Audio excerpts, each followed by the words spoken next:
porque, veja bem, no governo do presidente Temer, na gestão do Pedro Parente, você fez uma série de normas de compliance, estatuto social da Petrobras, para proteger a empresa de interferências, principalmente na política de preços.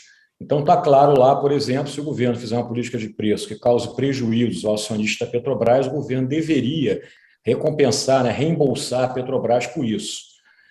Isso foi feito em função do passado, né, onde houve muita interferência na política de preço da Petrobras e causou, né, muito prejuízo para a empresa, em particular no governo da presidente Dilma, onde se calcula uma perda em função de subsídios em gasolina, diesel, botijão de gás de algo como 40 bilhões de dólares. Então, trocar o presidente não adianta. Você vê que, na realidade, você está no quarto presidente e quando você trocou Roberto Castelo Branco pelo general, todo mundo falava que ele ia para lá para controlar o preço. Ele não controlou o preço, você continuou seguindo tendência de mercado nacional. Depois, o próprio Zé Mauro, que vai ter uma passagem muito rápida, de 40 dias, também ainda fez um aumento de preço no diesel. Então, essa coisa de colocar o presidente novo, mudar o conselho, é uma tentativa, mas não basta isso. Você tem que mudar as normas que foram aprovadas no governo Temer, você tem que mudar o compliance da empresa. Eu acho que isso é um custo muito alto. Eu acho que existem políticas alternativas, que não essa de interferir na Petrobras, né, e voltar à velha prática do controle de preços, que poderiam ser adotadas pelo governo, como políticas públicas, né? Hoje o setor de óleo e gás é um setor que arrecada muito. Então, com esse dinheiro que o setor está arrecadando, eu acho que você poderia fazer uma coisa mais moderna, mais inteligente, que aliviasse o bolso do consumidor brasileiro. Adriano, o que seria essa coisa mais moderna e inteligente? Porque pelas discussões que a gente tem acompanhado, o governo está fazendo uma interferência agora meramente eleitoral. O Bolsonaro não gostaria que houvesse aumento durante a eleição. Aí uma fórmula seria aumentos mais esparçados, no período de 100 dias, sem aumento, 120 dias. Outros falam numa espécie de banda, o valor do barril de petróleo numa faixa ali de 80 a 120 dólares, por exemplo, você não mexe no preço, você segura, ou outros falam numa cesta, um valor médio ao longo do tempo. Com a governança que tem hoje a empresa, com as regras que ela tem, o que seria possível fazer? Ou deveria fazer um subsídio claro, bancado pelo Tesouro diretamente, com recursos que a empresa já recebe de dividendos, por exemplo, que o governo já recebe? O que dá para ser feito, Adriano? Olha só, Kennedy, eu acho que a Petrobras tem uma coisa complicada, né? Porque na história da empresa, né, eu sempre faço uma brincadeira que acho que o papel principal da Petrobras ao longo da existência dela não foi produzir petróleo nem vender gasolina, e sim ser usada para controle de inflação e ganhar eleição. Então, outros governos já fizeram isso, é uma prática que você tem desde os governos militares, Fernando Henrique, Lula, Dilma, e o Bolsonaro é a bola da vez. Ele até agora ele não fez uma interferência nos preços, porque, como a gente falou anteriormente, o governo Temer estabeleceu muitas barreiras que impedem você fazer isso. O que eu chamo de modernidade, de uma política mais moderna, é exatamente o que você falou, usar o dinheiro do Tesouro, sim.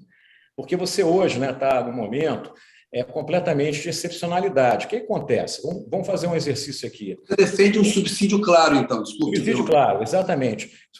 Como foi feito, por exemplo, na greve dos caminhoneiros no diesel. O que acontece hoje? Se você olhar o cenário de petróleo no mundo, se você não tivesse guerra, vamos supor que a guerra da Ucrânia não existisse, o preço do petróleo hoje, por valor de mercado, seria algo como 95 dólares.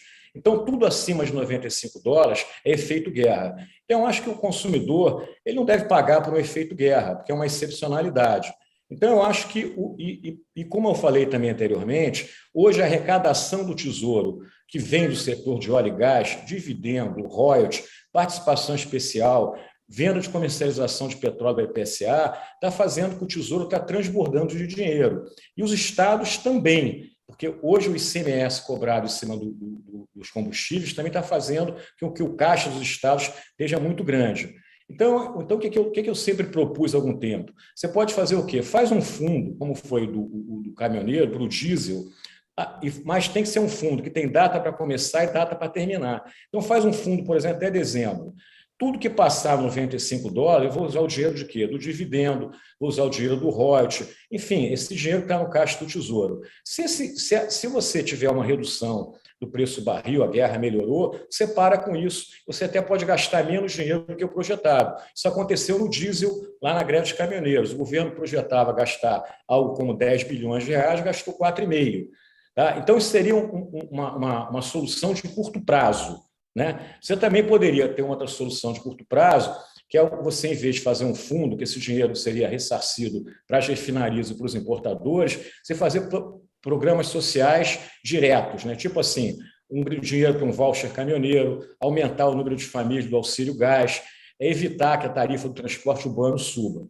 Isso aí seria uma coisa mais... No prazo, você não mexeria na paridade. Você acha que a empresa... Não, eu manteria a paridade, porque eu acho que você não pode... A Petrobras não é uma empresa estatal. Petrobras é uma empresa de capital misto. Então, você tem que respeitar o acionista para você não ter processos na justiça, como você teve lá no passado, em função de controle de preços. Então, o que eu acho? Então, isso no curto prazo. Então, no curto prazo, fazer esse tipo de política para evitar, volto a dizer, que o efeito guerra vá para o bolso consumidor. Então, isso não é subsídio para mim. Subsídio é se você fizesse o gatilho a $80, que não seria o preço de mercado atual.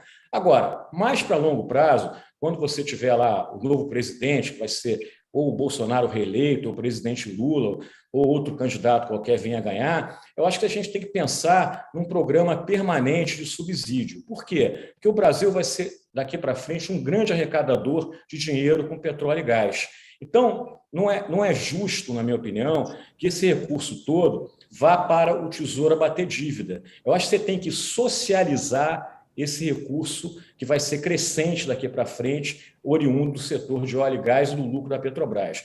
Socializar, estabelecendo o quê? Um trigger também, um gatilho. Sempre que você tiver uma guerra, um evento de um terrorista, porque o petróleo ele é muito sensível a questões geopolíticas. Eu usaria esse gatilho, esse dinheiro para quê? Para a sociedade também se beneficiar, né, desse novo momento que o Brasil está vivendo na indústria de óleo e gás. O Brasil hoje, eu brinco, né, que o Brasil hoje é o país da OPEP. Né? A gente hoje produz 3 milhões de barris de dia de petróleo e a expectativa é que a gente, em 2031, esteja produzindo 5 a 6 milhões de barris. Então, eu acho que isso que a gente deveria pensar. No curto prazo, esse fundo ou políticas sociais diretas, e mais no longo prazo, a gente discutir um programa de subsídios onde a gente vai socializar esse lucro da Petrobras e do setor de óleo e gás para todos os brasileiros.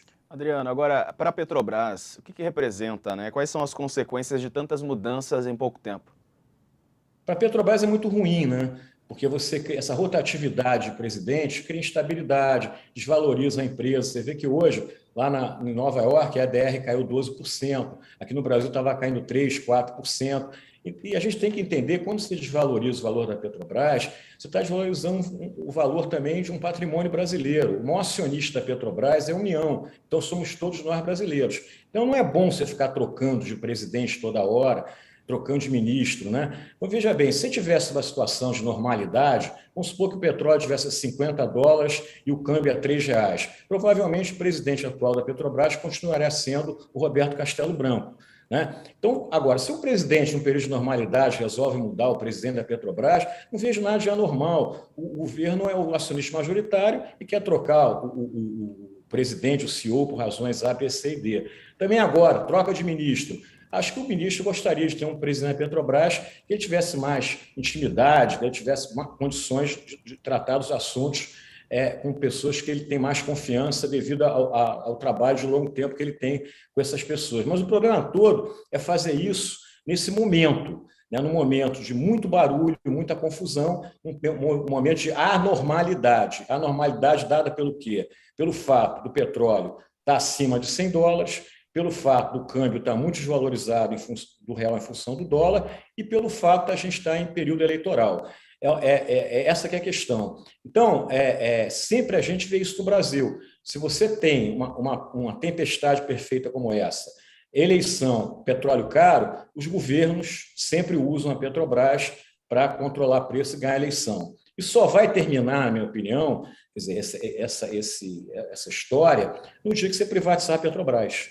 Então, acho que a partir de... Só terminando uma última frase, Kenneth, eu acho que a partir do dia 1º de janeiro, com o governo novo, eu acho que o Congresso Nacional deveria pautar uma discussão sobre o modelo de privatização da Petrobras. Pois é, você conhece bem esse assunto e tal. Você sabe que tem resistências no Congresso Nacional à privatização da Petrobras. E as pesquisas de opinião, Datafolha, a maioria da população até hoje se posicionou contra a privatização da empresa. Você mesmo disse há pouco, ela não é uma empresa estatal, ela é uma empresa de capital misto, mas a maior acionista é a União. Então, está no modelo hoje que os críticos dizem que protege muito o acionista minoritário, que a empresa, com a rentabilidade que ela tem, o lucro vai para a mão de poucos, e a União, que é a acionista majoritária, não se beneficiaria na medida que poderia. Você lembrou bem de um modelo do passado em que havia muita interferência. O Lula, se eleito, já disse que vai acabar com a paridade de preços, vai abrasileirar o preço da gasolina.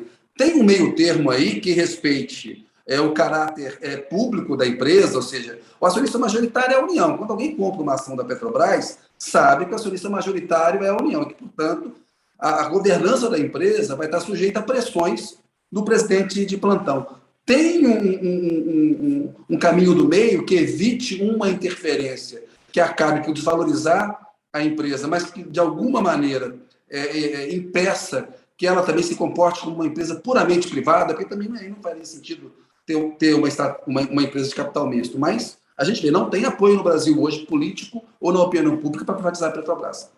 Olha, Kennedy, eu sou meio cético em relação a empresas de capital misto no Brasil, né?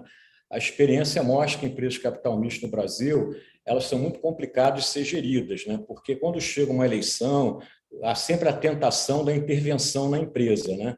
Então, eu acho que num país democrático como o Brasil, um país que tem instituições fortes, agências reguladoras, órgão antitruste, né? A gente não precisa mais ter o Estado brasileiro controlador de uma empresa de petróleo, né? Acho que a empresa de petróleo vai gerar receita para o governo através de pagamento de impostos, pagamento de royalties, né? Leilões que você vai continuar fazendo, outorgas de leilão. E mais uma questão, o petróleo é uma energia, quer dizer, suja, né? Uma energia que a tendência é ele valer cada vez menos, né? Então, acho que não faz sentido, volto a dizer, o Brasil ser acionista majoritário de uma energia velha, né? Acho que a gente poderia usar o dinheiro da privatização da Petrobras para fazer programas sociais que esse Brasil tanto precisa, programas de infraestrutura que alguns deles precisam do governo dar o start para depois que o capital privado venha. Então, eu concordo com você que a maioria da população ainda é a favor da Petrobras estatal, né? A gente não pode discutir com pesquisa com número, né? Mas, de qualquer maneira, eu acho que isso está no imaginário do povo brasileiro. Eu sempre falo que talvez o slogan mais inteligente e melhor que se fez nesse país foi o petróleo é nosso, né? Então, isso está no imaginário da população. A Petrobras é uma empresa que o brasileiro vê como estratégica, né? Mas eu acho que isso precisa ser melhor colocado, né? A gente agora está terminando um processo de privatização da Eletrobras, né? Um processo que parece que agora em junho vai terminar, né? Foi aprovado no TCU aí na semana passada, e o modelo da privatização é criar uma corporação onde você não vai ter acionista majoritário, você vai ser só acionistas de referência, né? E o Estado vai ter uma golden share. Pode ser que esse modelo também sirva para a Petrobras. Outro modelo que você possa recortar a Petrobras em 4, 5 empresas, o que a gente não pode, evidentemente, é privatizar a Petrobras de tal modo que você transfira um monopólio onde o governo é controlador para um monopólio onde o privado vai ser o controlador, porque vai ser pior ainda. Apesar de que eu sempre falo que o pior regime econômico para o consumidor é o monopólio. Então, a gente tem que criar uma situação onde você traga a concorrência, que não existe defesa maior para o consumidor que a concorrência. Então, acho que esse é o desafio que a gente tem pela frente. Eu sempre estou brincando que está na hora da gente deixar para trás a era Vargas, né? A privatização da Eletrobras é um primeiro passo, e eu acho que a privatização futura da da Petrobras, vai ser esse passo definitivo. Por isso por essas razões é que eu defendo que a privatização da Petrobras é importante e vai ser benéfica para a sociedade brasileira e para o país. Bom, para a gente já encaminhar para o encerramento, Adriano, quero saber de ti, diante dessas mudanças todas na Petrobras, se você se sente aliviado, né, de não ter aceitado ou de não ter continuado nesse processo para presidir a empresa. Olha, Diego, aliviado eu me sinto, né? mas eu também me sinto lisonjeado de ter sido lembrado pelo presidente da República, pelo ministro de Minas e Energia, para presidir a maior empresa do Brasil, uma das maiores petroleiras do mundo, né? Mas por questões pessoais, por questões profissionais, eu tive que declinar. Mas eu volto a repetir a você, eu fico muito triste e chateado de ver essa rotatividade de presidente na Petrobras, porque isso não é bom para ninguém, né? Então, se eu tivesse lá, talvez eu estaria saindo agora, como o Zé Mauro está saindo, mas isso não é a questão. A questão é que a gente precisa de ter uma empresa que tenha estabilidade, né, para poder fazer as políticas corretas, e isso não vai ser alcançado mudando o presidente toda hora e até mudando o ministro de Minas e Energia. Muito bem, conversamos aqui com Adriano Pires. Adriano, obrigado pela entrevista, tá? Por ter reservado um tempo aí na sua agenda. Boa noite e bom fim de terça-feira para você. Eu que agradeço o convite, uma boa noite para você, foi um prazer estar falando com você e com o Kennedy. Um abraço a todos e boa tarde. Boa noite, abraço. aliás. Boa noite, valeu. Kennedy continua aqui comigo.